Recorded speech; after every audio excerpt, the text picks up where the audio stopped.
Waduh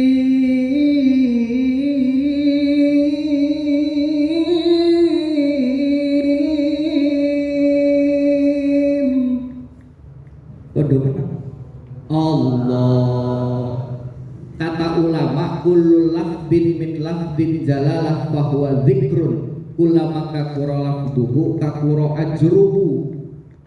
Kullu lafdin min lafdin jalalah utawi saban-saban lafad, setiap lafad min lafdin jalalah kelawan lafad jalalah fahuwa zikrun maka utawi iya lafad jalalah zikrun iku zikir. Jadi setiap jenengan mengucapkan sekalipun itu hanya menyebutkan nama Allah, fahuwa zikrun itu sama dengan zikir. Kula maka kuralafduhu kakuro ajruhu. Barang siapa orang yang mengucapkan setidaknya lafaz Allah kakuro ajruhu maka mendapatkan ganjar. Diterus ke, jangan ganjar doang, ganjaran gitu.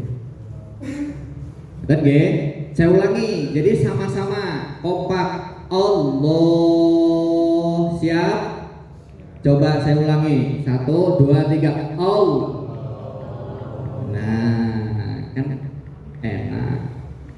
Bismillahirrahmanirrahim. Wa ma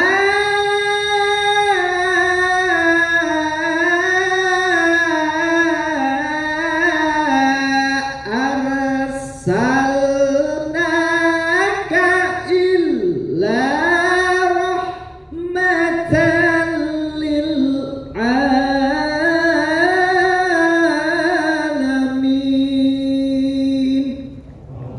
Allah, alhamdulillah. Wa qala Nabi sallallahu alaihi wasallam innamal bu'istu li utammima makarimal akhlaq. Wa qala al ulama istighfarat malaikatu fis samawat wal hitan fil bihar hatta namlatus shaghir. Man jalasa sapa wong kang dodok, siapa orangnya yang duduk fi majlisil ilmi, di dalam majelis ilmu. Saya mau nanya, ini majelis ilmu apa majelis maksiat? Majelis ilmu. Kata ulama apa? Barang siapa orang yang duduk di majelis ilmu. Ini kita lagi duduk di majelis ilmu. Istighfarat malaikatu fis samawat, maka istighfar malaikat fis samawat yang ada di langit. Lah ini kita lagi duduk nih.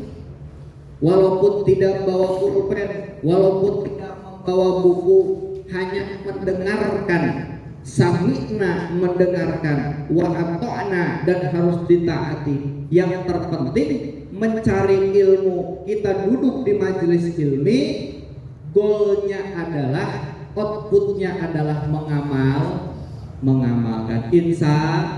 Insya Allah. Istighfarat malaikatu fis samawat. Istighfar ini malaikat fis samawat yang ada di langit kepada siapa? Kepada orang yang duduk di majelis ilmu. Tidak hanya malaikat yang beristighfar gitu. Wal hitan fil bihar, ikan-ikan yang ada di lautan ikut istighfar.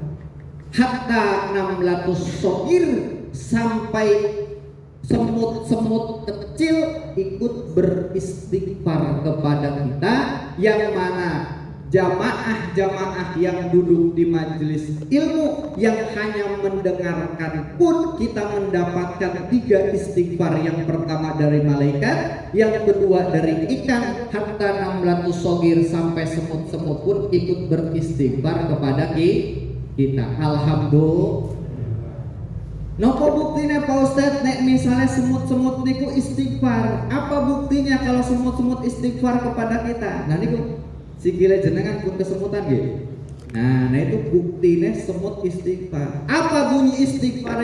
Monggo sarang-sarang. Astaghfirullah Rabbal baraya. Astaghfirullah minal khataya. Astaghfirullah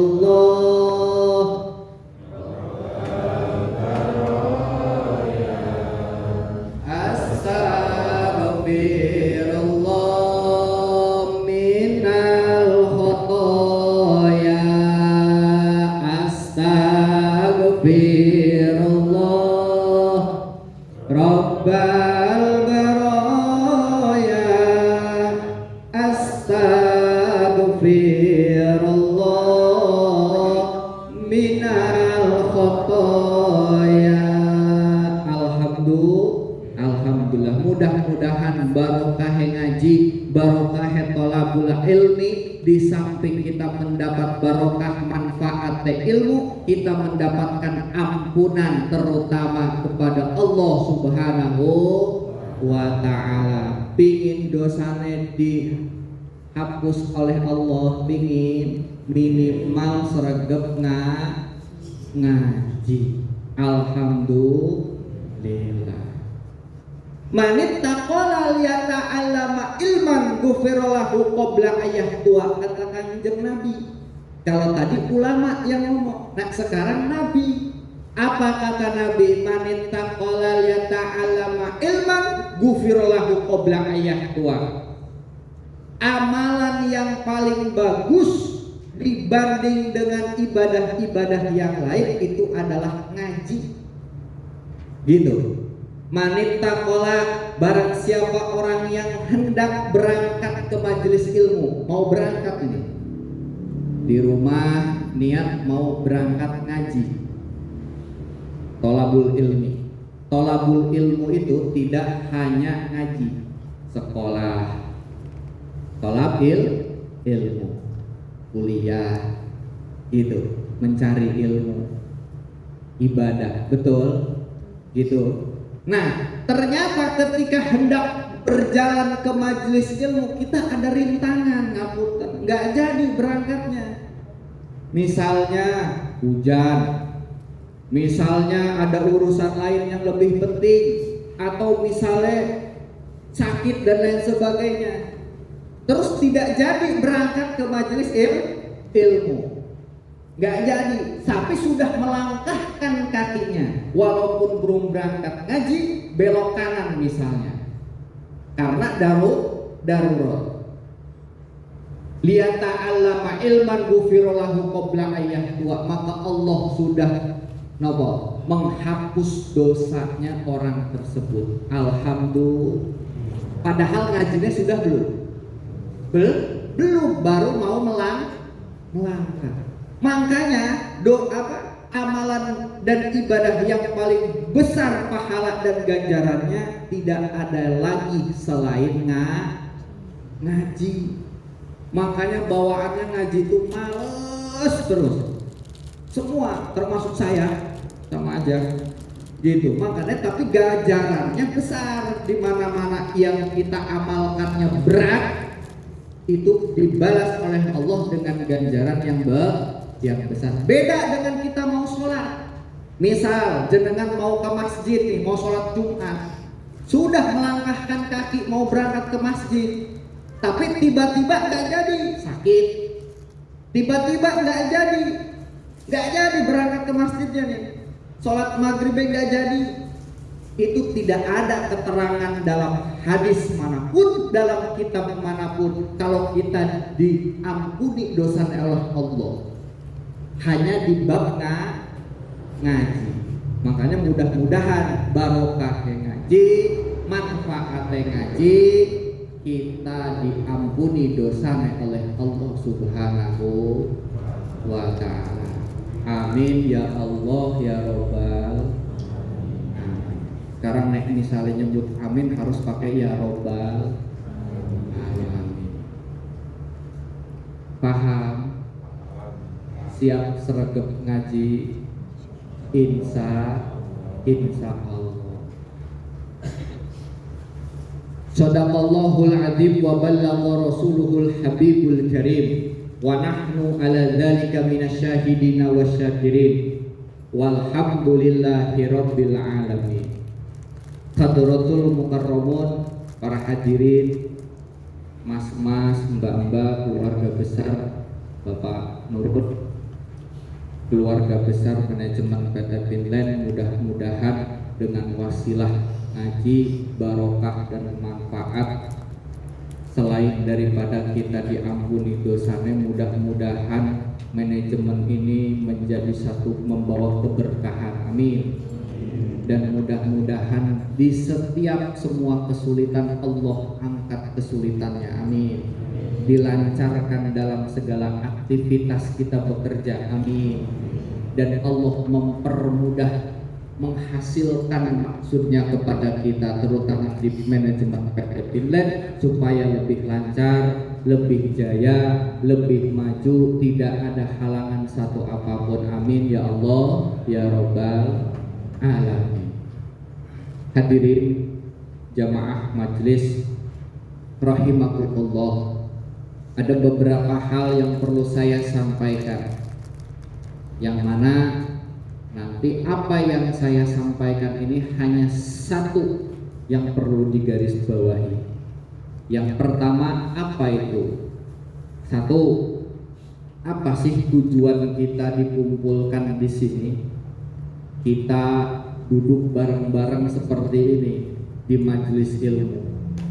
Tujuannya yang lain dan yang bukan adalah sebagai ajang silaturahmi.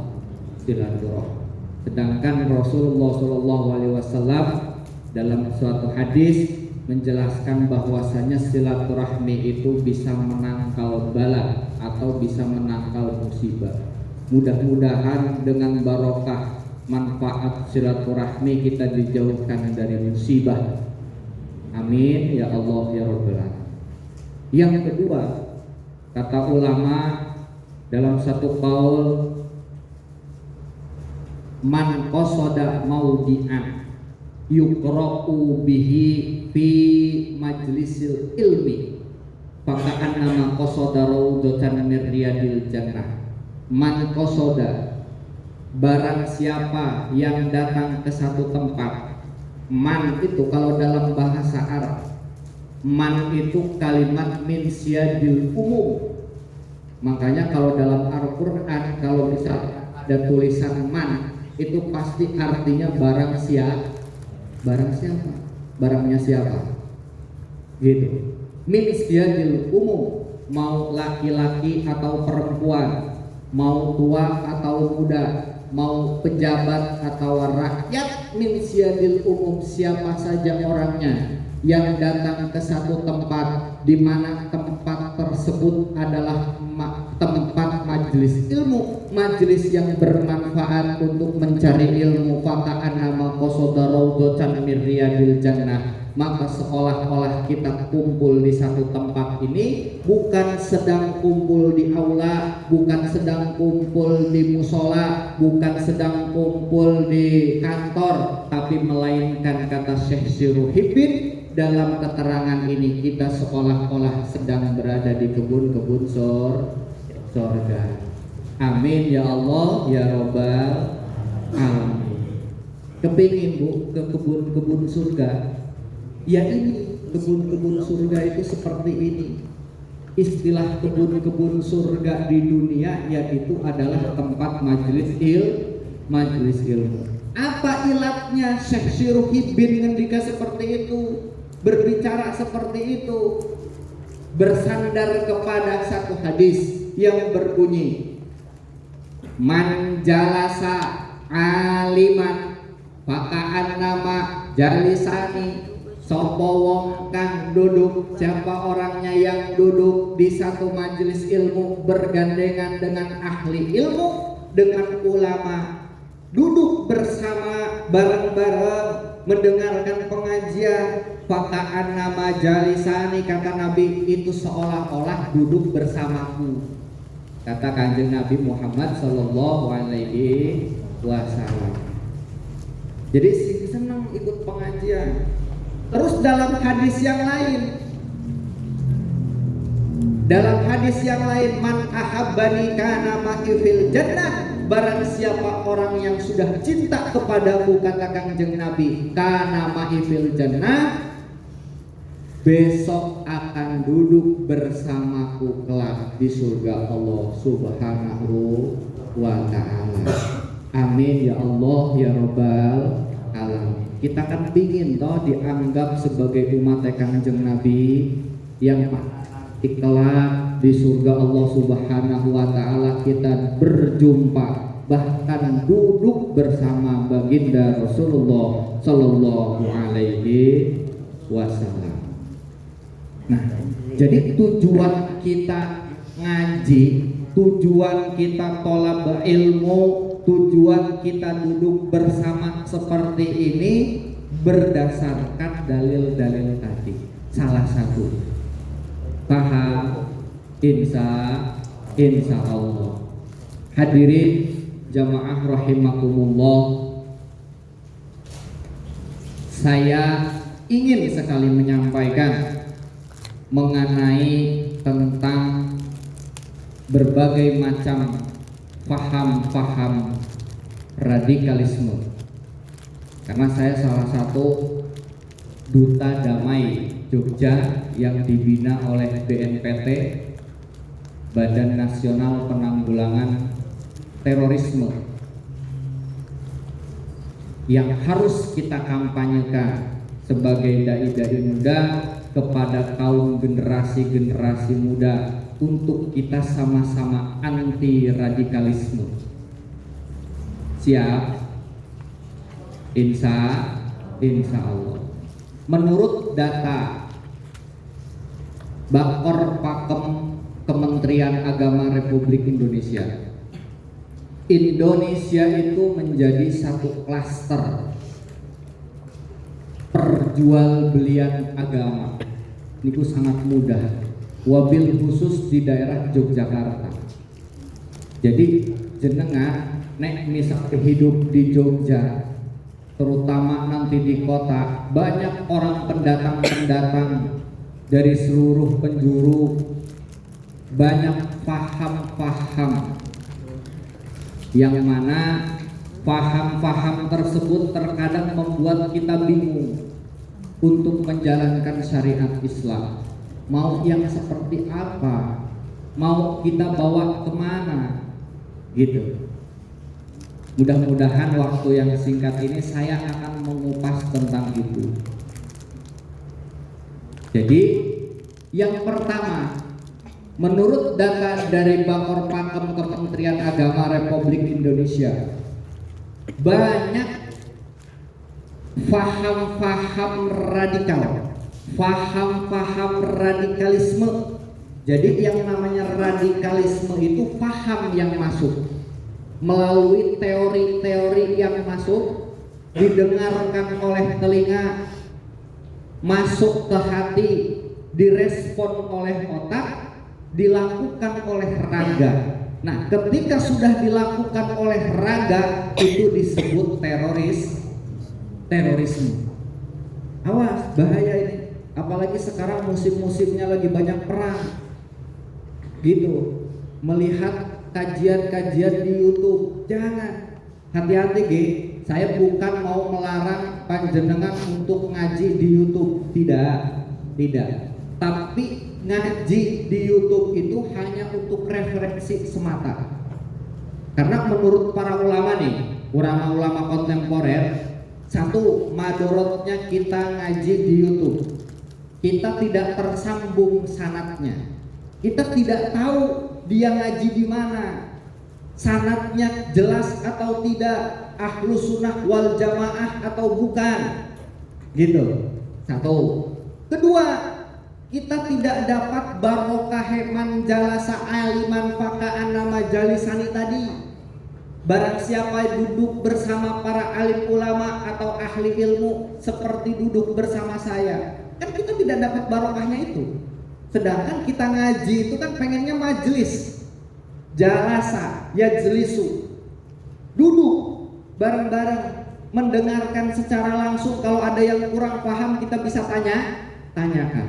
Tapi kalau misalnya ngaji di YouTube, ketika pas ngaji dapat 15 menit kuotanya habis, gitu. Mau nanya ke siapa? Nah, dari situ konslet. Mending nih misalnya ngajinya tahu nih sanadnya, oh ini kesini, ini nggak tahu. Banyak ustadz, kiai muda yang kita tidak tahu sanadnya, hati-hati. Ngaji itu ya benar. Ada gurunya, ada muridnya, ada kitabnya. Ngaji, Fathul Qorib, Fathul Mu'in, Bidayatul Hidayah, Nihayatul Zin. Sanadnya jelas, yang membacanya pun jelas. Jangan ngaji di Fathul TikTok, Bidayatul Facebook, gitu. Konslet nanti. Jadi nanti sanadnya kesananya Syekhun Al-Kiram Al-Mukarram Kiai Haji di YouTube, gitu. Atau Mbah Google. Pas ditanya ngajinya di siapa? Di Mbah Google. Nah, hati-hati. Bukan berarti saya melarang untuk ke situ, tapi itu dijadikan opsi nomor kedua untuk menjadi referensi saja. Paham? Gitu. Nah, apa manfaatnya kita ngaji di majelis ilmu seperti ini? Kalau ada yang kurang paham, Pak Ustaz, saya tanya, tidak perlu pakai kuota, tidak perlu bingung dan lain sebagainya. Itu. Oke? Nah, kata Nabi, di akhir zaman bakal muncul sabaina salah, ada 73 golongan. Kuluhum finnar, semua akan masuk neraka illa wahidatan, kecuali satu yang tidak masuk neraka, yaitu huwa ahlus sunnah wal jamaah. Apa arti ahlus sunnah wal jamaah?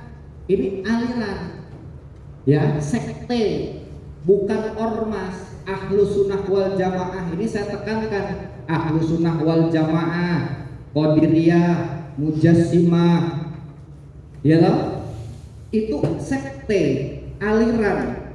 Syiah itu aliran. Beda ya, beda nih.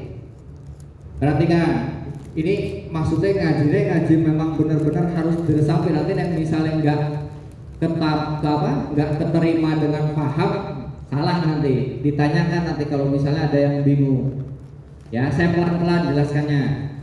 Ada yang namanya aliran, ada yang namanya golongan. Bisa dibedakan ya. Yang namanya aliran ini sudah ada sejak zaman Nabi, gitu. Syiah muncul dari zaman sahabat, Qadiriyah, Mujassimah dan lain sebagainya. Itu semuanya ada 73 golongan. Yahudi terbagi 71 golongan, Nasrani terbagi 72 golongan, dan umat Islam terbagi 73 golongan. Kuluhum finnar, semua masuk neraka. Karena kita bingung di persimpangan mau kemana ini. Mau dituntun oleh siapa kalau bukan ulama-ulama yang menjadi pewaris para nabi, betul? Gitu. Itu adalah sekte atau yang disebut apa? Aliran. Terus ada yang disebut lagi, yang kedua adalah golongan. Gitu, golongan. Nah, aliran ini perbedaannya antara akidah, seperti Mujassimah, gitu. Allah itu bisa diserupai seperti makhluk, itu jisim. Itu sudah berkaitan dengan apa? Akidah. Tapi kalau golongan, akidah sudah clear, hanya perbedaan secara furu'iyah, hanya perbedaan secara fikih saja, gitu. Misal jenengan kunut, ini tidak, nah itu golongan. Ini tahlilan, ini tidak. Ini yasinan, ini tidak. Ini ziarah kubur, ini tidak. Itu bukan aliran, tapi itu adalah golongan, satu pemahaman akidah, tetapi beda furu'iyahnya, beda turunan-turunannya, paham fikihnya berbeda. Ngapunten, yang saya jelaskan untuk golongan seperti NU, Muhammadiyah, Nahdlatul Wathon, Persis, Al-Wasliyah, dan lain sebagainya. Itu golongan, beda ge, mana aliran, mana golongan. Nek jenengan mau pindah ke Muhammadiyah, nggak apa-apa. Mau jenengan pindah ke Persis, nggak apa-apa. Mau pindah ke mana, selagi itu masih Islam. Tapi nek jenengan pindah ke sana, kata Kangjeng Nabi, kuluhum finnar, itu sudah berbeda dengan aliran Ahlus Sunnah wal Jamaah. Sampai situ fondasinya. Kita harus bisa membedakan mana aliran, mana golongan. Paham? Kalau golongan ibarat satu rumah, kita masuk di pintu depan, rumahnya sama, rumahnya itu adalah Islam. Tapi ketika kita sudah masuk ke dalam rumah, ada ruangan depan, ada kamar utama, ada kamar 1, kamar 2, kamar 3.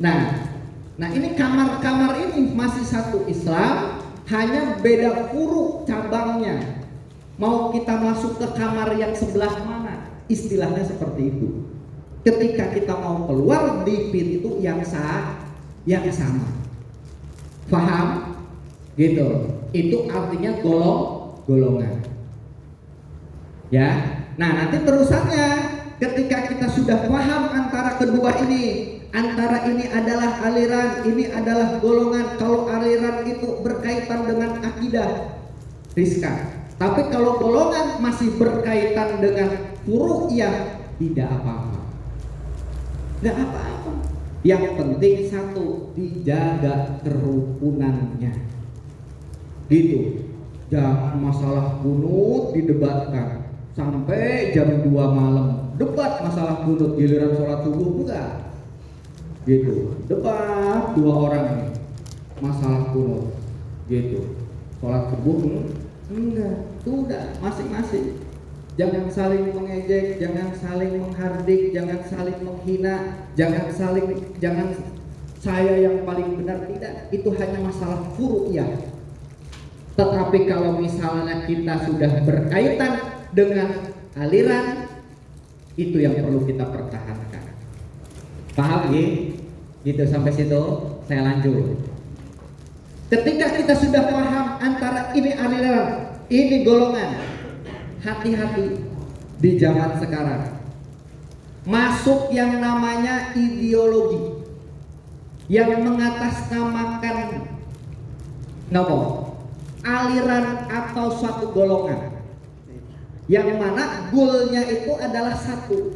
Apa goalnya itu? Ingin mendirikan suatu baldah, suatu negara yang berbasis syariat Islam. Hati-hati. Nah ini masuk nih, baru pemahaman itu. Dia mengakunya sebagai Ahlus Sunnah wal Jamaah. Masuk ideologi ini, masuk didengarkan dari melalui pengajian, masuk ke dalam hati, terus hati bertanya-tanya, oh jebule oh iya yo. Nah ketika hati sudah bertanya-tanya seperti itu, akan direspon oleh otak. Nah ketika otak tersebut sudah mengolah, itu yang disebut cuci otak. Gitu. Nah ketika sudah direspon oleh otak, disitulah inti daripada paham radikalisme. Paham sampai situ?